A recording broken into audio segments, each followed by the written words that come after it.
Hello, guys. I thought I would take some time this morning to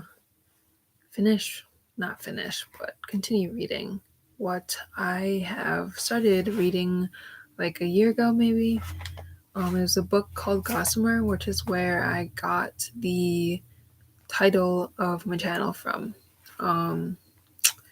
So I guess I'll just start where I left off. If you guys want to listen to the first few chapters, I have a live stream from probably last year. That was chapters 1 through 11, but here's chapters 12 through however I get through. I'm going to try to go to 16. So chapter 12. I can't stay in a house with no TV, he said again. He was standing beside the piano with his hands clenched. The dog nosed at his sneakers, but the boy didn't notice. The woman knelt beside him, though she knew already not to reach out with a touch. Earlier she had tried to put her arm around him, but he had flinched and pushed her away. You know, she said in a calm voice, there are a lot of other things to do. I'll read to you, or you can read to yourself. There are plenty of books. Some left over from my own childhood. The Bobbsey twins? I suppose that's more for girls, but there will be some book you'd like, I'm sure. He rolled his eyes.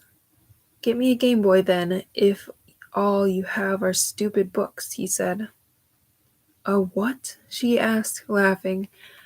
I don't even know what that is, but if you like games, we can play games. Ever play Monopoly? I always lose, but I'm a pretty good sport. I have a Monopoly set in the cupboard over there, and Scrabble, and some others. I keep them for visiting children. I have a lot of grandnieces and grandnephews. I'm gonna run away, he announced. Even if that door is locked, I know how to open it. I'm out of here. Listen, the woman said, and tilted her head. Hear that? They could both hear the sound of the heavy rain that had started to fall, and in the distance some rumbles of thunder. The door isn't locked. You can simply open it and walk through, she told him. But it's nasty weather outside, and I'd be worried about you, about where you would sleep and what you'd find to eat. Why don't you wait until morning? At least this evening you'll have a nice dinner and a warm bed. I need TV. Well, I can't provide that, I'm afraid, but I do have a meatloaf in the oven. He scowled. Do you have ketchup? He asked. She nodded. And ice cream for dessert. Do you have cards? Cards? You know, with A's and K's and Q's. Oh, yes, I do, actually. Do you know some card games? We could do that after dinner. Okay, he told her grudgingly. I'll stay tonight. We can play war. Chapter 13. Is it a horde? Littlest asked an elderly in an apprehensive voice. She was trying hard to appear courageous and mature. The two were inside the house, huddled in the hallway between the bedrooms. The rain had stopped, and there was a moon now. It illuminated the faded wallpaper and its sentimental pattern of hoop-skirted ladies in the gardens. It was dream-giving time, the darkest time of night, but the pair had not yet begun their work because of the sound of an approaching synesthete. Thin Elderly was listening attentively. No, he said, it's alone.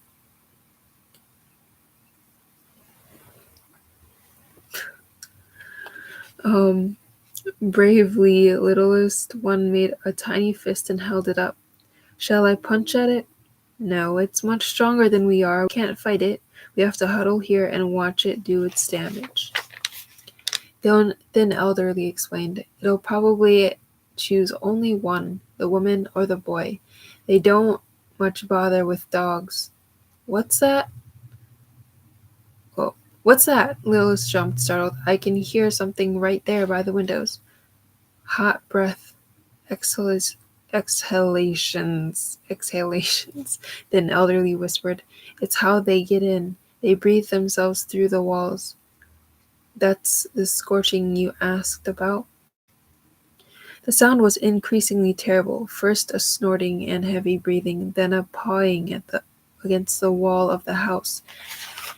Littlest thought that she could even feel the heat of it and smell the acrid, wet smoke scent. Make yourself as small as possible, then Elderly instructed. Don't bother dissolving. It won't bother us. It won't even notice us. It'll enter probably through this wall right here where we hear the breaths. Then it'll choose its victim, do the infliction. It's quite fast. Then gallop away. Try not to be frightened, but be small to avoid being trampled. I don't want it to choose the boy, Littlest whispered in her tiniest voice. He's not as strong as the women. He cried in his bed before he slept. Then Elderly put his fingers gently over her mouth. Shh, here it comes. Together they withdrew into their very smallest selves and curled against each other silently while the beast entered, breathing itself an opening through the wall, searing the wallpaper, which peeled back with burned edges, and charring the plaster beneath. The noise became deafening, thumps and pounds and whinnies, but the woman and the boy continued to sleep. It was a sound that humans did not hear, and even the dog, with his heightened sense of hearing, perceived only a muffled thump and turned from one side to the other with a sigh. Littlest, peeking, terrified, through her fingers, could see the eyes, bloodshot and angry, and smell its filthy, matted coat as it entered and stood, tossing its head. The beast filled the hallway, and its shadow against the wall in the moonlight was even larger. She trembled. But then Elderly was correct. It had no interest in her. It whipped its ropey mane back and forth with the tossing of its head, as if in decision-making, and then strode through the open door of the guest room toward the bed where the little boy in his striped pajamas lay breathing evenly, one arm curled around a pillow.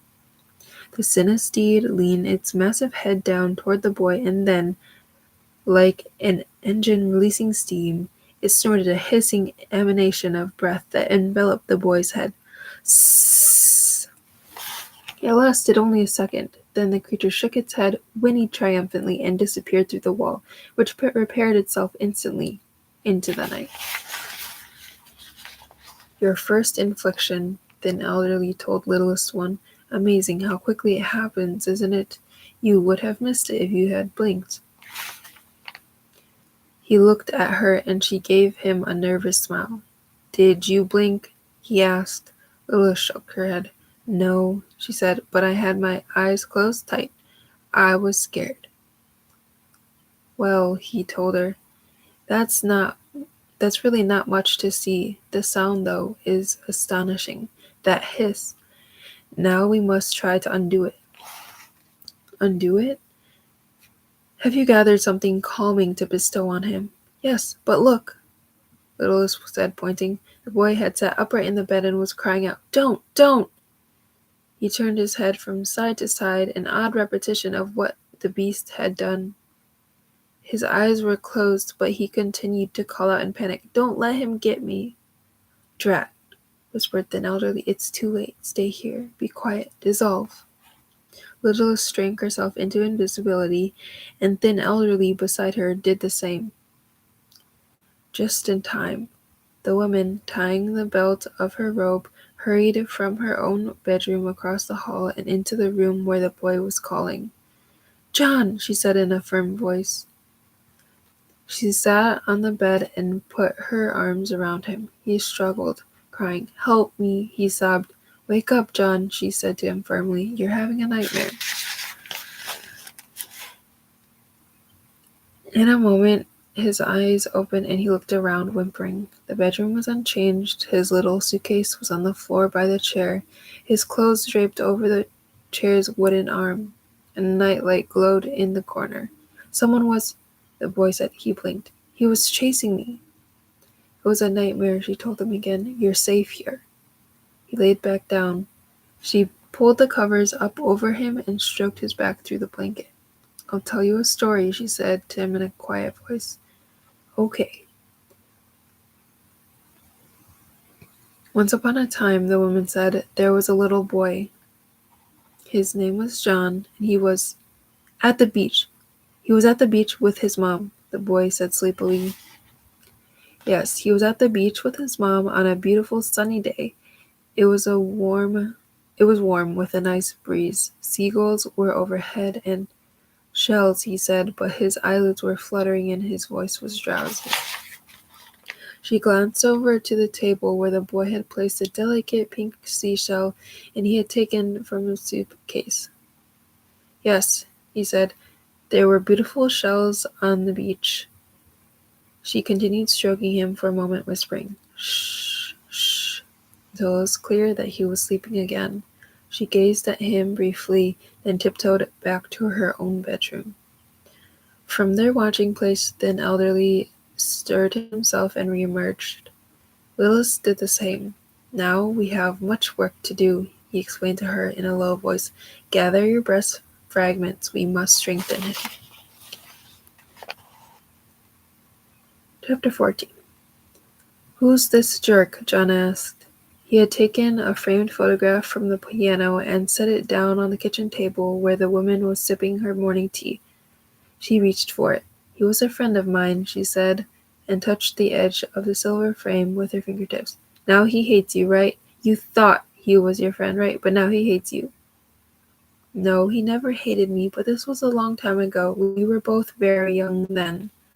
"So where'd he go? California? I bet you don't even know. I bet he just left and didn't tell you where." John picked up his spoon and ate another mouthful of cereal, then made a face. "I kind of hate this cereal. I only like sugar pops." "Don't eat it then. I can make you some toast if you'd like." With her napkin, she wiped the smudgy fingerprints from the glass that protected the old photograph. The boy held a fingerful of soggy cereal under the table for Toby, then withdrew it quickly when the dog came to sniff. He wiped it on the knee of his jeans and kicked the dog lightly with his sneaker. "I bet he never wrote to you or anything," he commented. "I bet he didn't send you any money. You should throw the dumb picture away." "He wrote to me often, but then he died. Do you want toast?" "Yeah." She looked at him wryly. "Yes, please," she said. He repeated it sarcastically. She smiled, rose, and dropped 2 pieces of bread into the toaster on the counter. "How did he die? Did he get murdered? I know someone who got murdered." "Not exactly, but he was shot." The boy made his fingers into a gun. "Blam," he said, and shot Toby the dog. Then he shot the refrigerator. "I'm gonna get a gun," he said, and ate another spoonful of cereal. "So did his wife shoot him or what?" he asked with his mouth full. "He didn't have a wife. He was killed in war, in France. I know a poem about France. I see London, I see France." He began in a sing-song voice, then interrupted himself. "Does your dog ever run away?" "No, Toby always stays close to the house. He's always waiting for his next meal," she told him, laughing lightly. "He'll die, though. Someday, but he's not terribly old.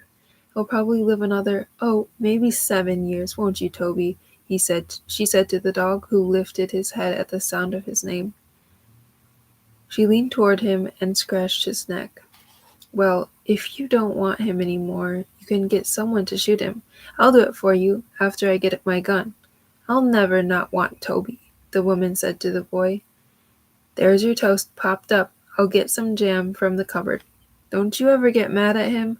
The boy lifted the 2 pieces of toast from the toaster and dropped them onto a blue plate on the table. "Of course I do. Once, he stood on his hind legs and grabbed a whole roasted chicken from the counter. I was furious." "Did you beat him?" "I bet you beat him." "No, but I called him a few not very nice names, and I shut him in the back hall for a while." "Did he cry?" She laughed. He whined piteously. "Sometime you'll get really, really mad at him," John said. He tore 1 piece of toast in half and stacked the 2 pieces on top of each other. "Then you won't want him. You'll probably give him away." "You'll probably give him to some jerk with no TV," he said matter-of-factly, and he poked a hole through the remaining slice of toast with his index finger. "Can we play war again after breakfast?" Chapter 15. I'm looking for a job, the young woman said into the phone, but I've been busy. I moved, you know that. It was a pain in the neck to move, but I'm looking for a job now. I'm really cleaning up my act. She exhaled some smoke and glanced with a wry look around the room, at the stacked unopened cartons, the stained rug, the dirty dishes, and an unopened pizza box with stale crust still inside. An opened pizza box with stale crust inside. Not my apartment, she added under her breath.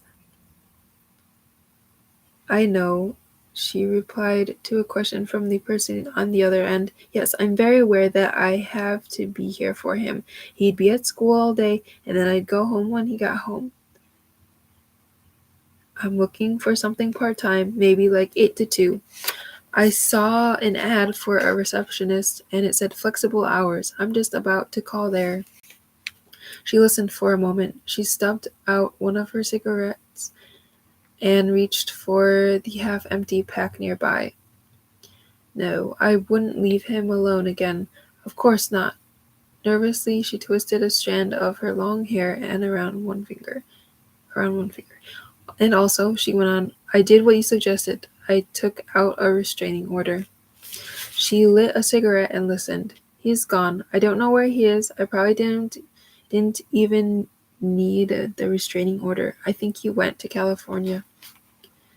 So anyway, as I said, I'm really getting it together. I'm going to counseling, but I need John back. It's totally weird having him gone. He's my best friend, you know.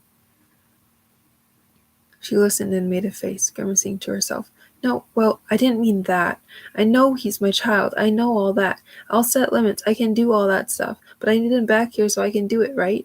I mean, how can I do parenting if my kid isn't here, right? She twisted her hair again, listening. Her shoulders, which had been tensely raised, sank, and her voice trembled slightly. I lost it, okay? It was a bad time for me. I did some stupid things. The voice on the telephone was calm, reassuring. The woman listened, rolling her eyes. Okay, she said in a defeated tone. Okay, yeah, I understand. I know. It takes time. Listen, I'll call you back as soon as I get a job, and you make sure he's treated okay. And tell him I'm working on it, and he'll be back home soon. And I love him. And huddled on the couch, clutching the phone, the young woman began to cry. Tell him I dreamed about him last night, she said.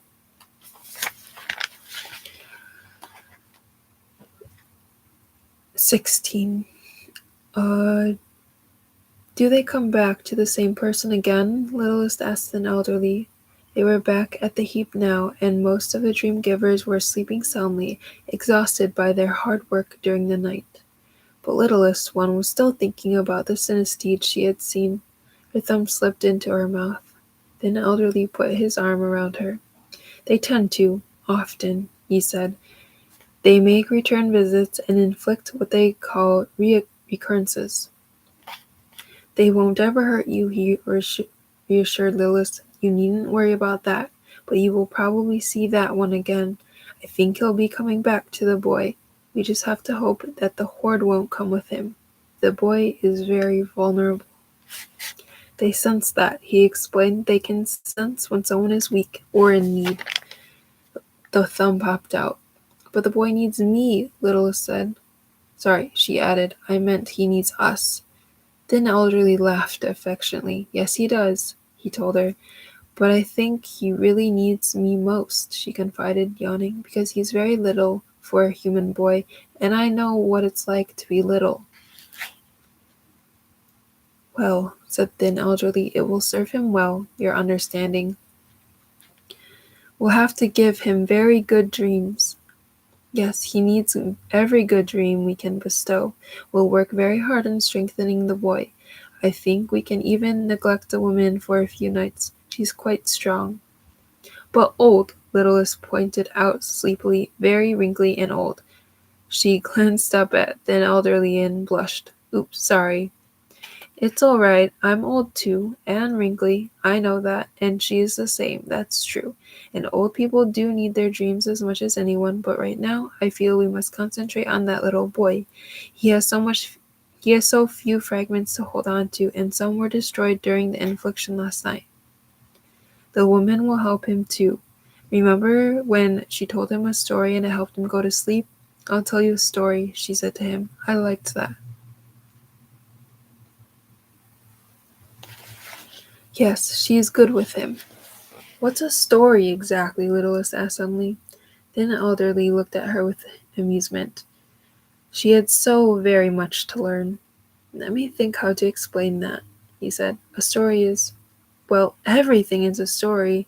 Tell me something you've touched in the woman's house. A button on her sweater.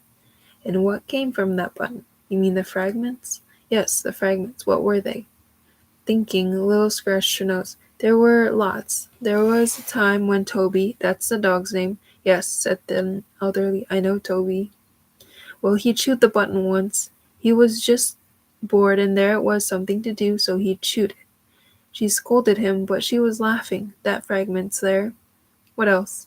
She spilled her tea and it stained the button a little, and also, yes? She was sad once when she was wearing the sweater, and while she was feeling sad, she rubbed the button a little back and forth and comforted her. It's a good fragment because of the comfort. And one other time, this is funny, she held her niece's baby on her lap, and the baby grabbed the button and wouldn't let go. Everybody was laughing. And all of that is there for you to find when you touch the button, then Elderly pointed out, and lots more. That's the button story. And all of the things that have been part of the life of that little button. They create a story. Everything has a story, then Elderly explained. Littlest thought it over, and when she said to the boy, I'll tell you a story, and then she began, Once upon a time there was a little boy. That was his story, wasn't it? Yes, part of his story, a very small part. Then he went to sleep again. That was nice. I was afraid he wouldn't. She fell silent for a moment.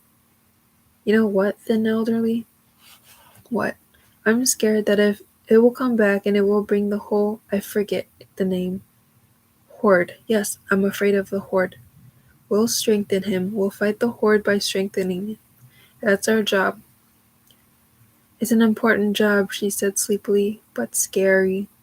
It is indeed. Then Elderly stretched and settled himself into a comfortable position. Curl up now and get a good day's sleep, he said. Tonight we'll start the strengthening. We'll have some hard work to do. He glanced over at Littlest One and smiled. Her wide eyes had already closed. He closed his as well, and now the whole heap slept and was silent, refreshing their vigor and strength for the work of the next night.